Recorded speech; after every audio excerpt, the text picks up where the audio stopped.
Once you show proof, you lead the line. Anyone that produces a proof is a leader. Please don't fight results. Don't fight success. God is result oriented. God is success oriented. Don't fight productivity. God is a productive God. As a matter of fact, he said, any branch that does not bear fruit doesn't know me. So one sign you know God is productiveness. You must be productive. Proof is a sign that God's hand is upon you, because anything God's hand is upon must grow. John chapter 15 verse number 1.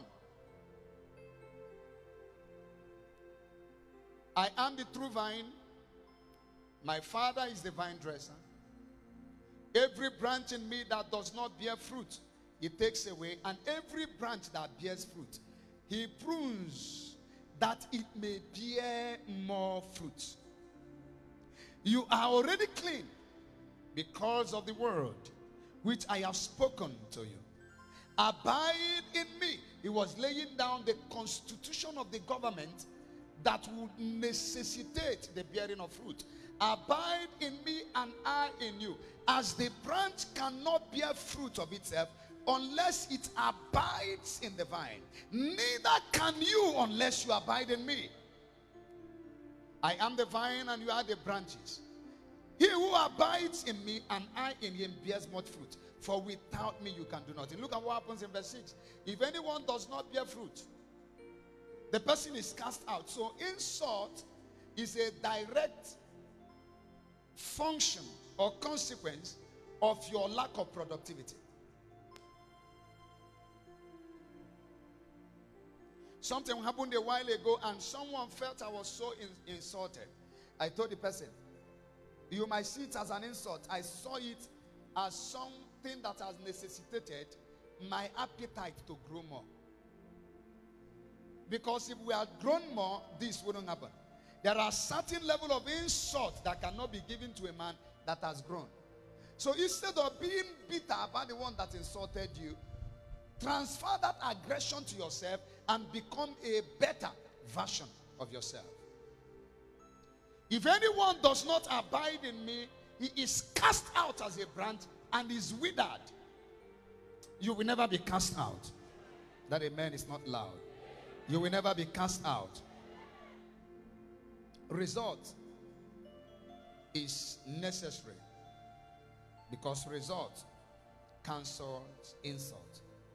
But oftentimes when we are faced with challenges, when we are faced with challenging time, we begin to depend on people.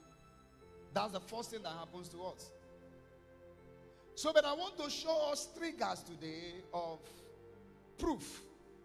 What are the things that trigger productiveness or productivity? Number one is that you must understand that you are enough. Everything you need in life to sojourn in life and become great has been deposited in you by God.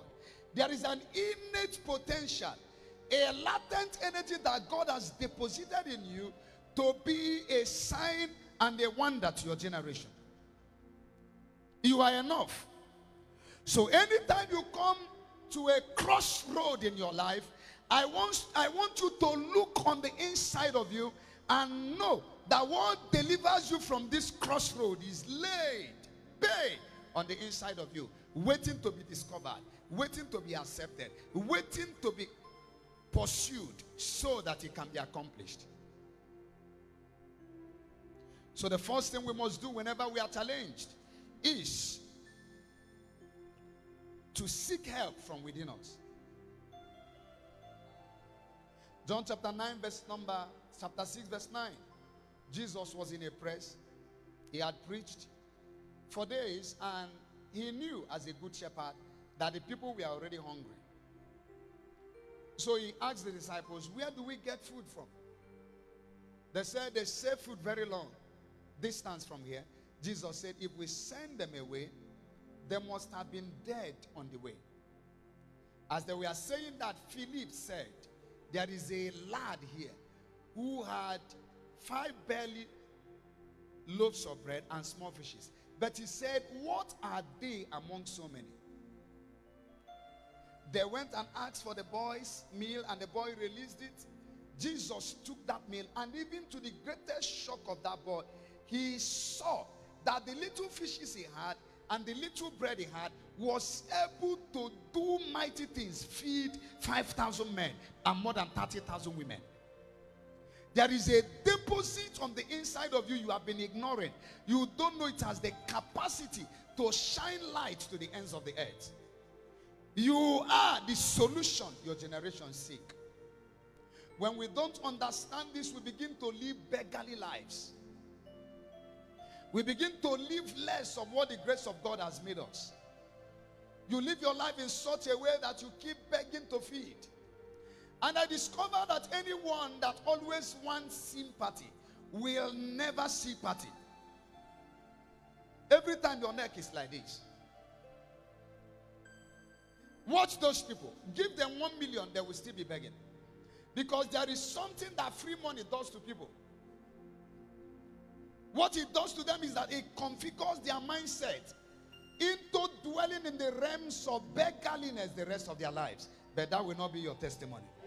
That amen is not loud. All you need. I read the scriptures. The Bible says he has given us all that pertains to life and godliness. All, not some, not few, not many, not most. All that pertain to life and godliness, according to the knowledge of him who has called us out of darkness into his marvelous light. Giving us all.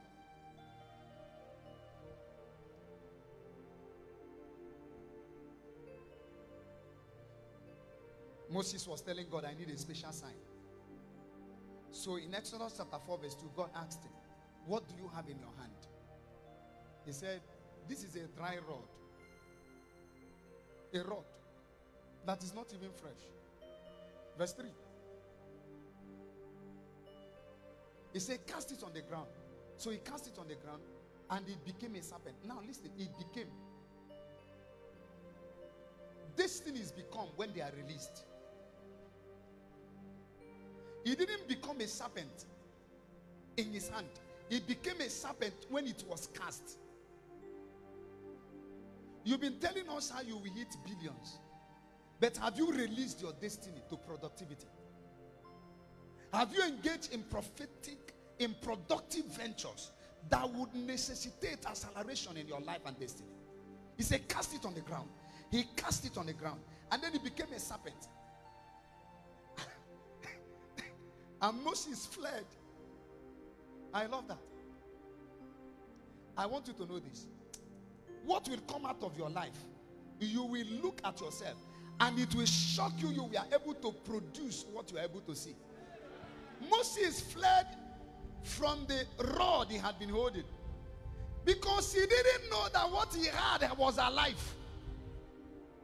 He saw it as a dry rod, but he didn't know it was a living object. Immediately he released it, he became a serpent and started moving. He ran. The Bible didn't say he ran. The one fled is the senior brother, elder brother of running. A rod the man had in his hand became a snake. And God said, pick it up. He picked it up. It turned back again to a rod.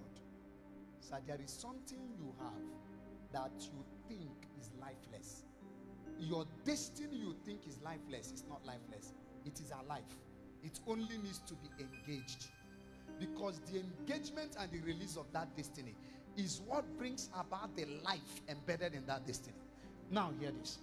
In John chapter 2, the Bible said there was a wedding in Cana of Galilee. Cana of Galilee is a little small community in the entirety of Galilee.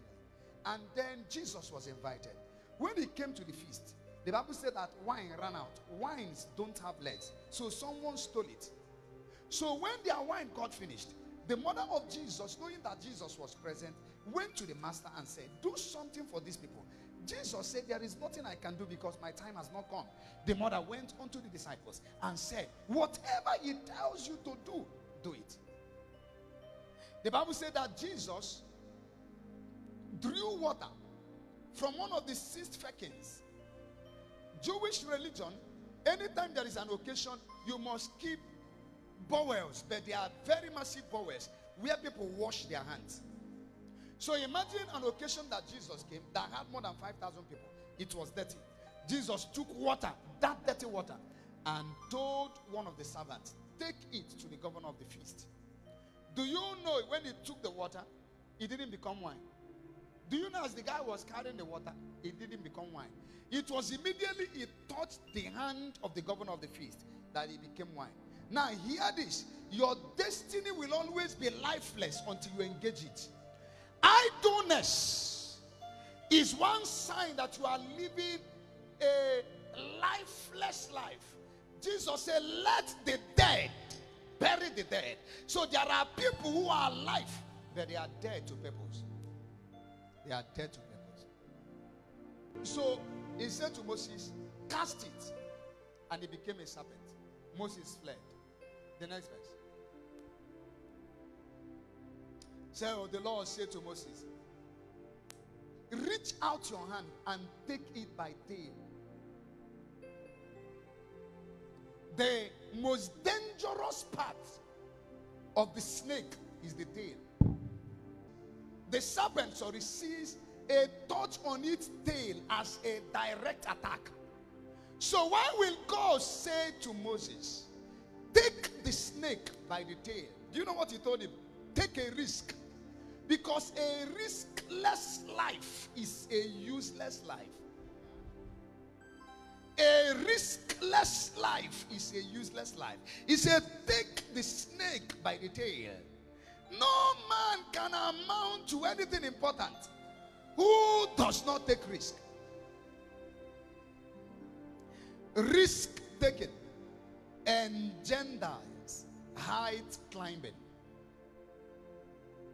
Anytime you will scale new heights, you will take new risk. High flyers are risk takers. Who are these that fly? They are the ones that have lifted up their hands and have not sworn to vanity, and their hands are not filled with blood. So anytime a man flies high, actions must take place. Because actions are the things that facilitate the rise of a man. One of the laws of motion says that an object is in a state of equilibrium until a force greater than the force that kept it there is applied on it. And then another law of Coupling force says that action and reaction are equal and opposite. So there won't be a reaction until there is an action. So every reaction is facilitated by a corresponding action. So your destiny is the product of actions you put in. If you do nothing, you become nothing. When you do something, you become something. Am I talking to somebody here? Only a madman will want a new level and has not changed from what he used to do.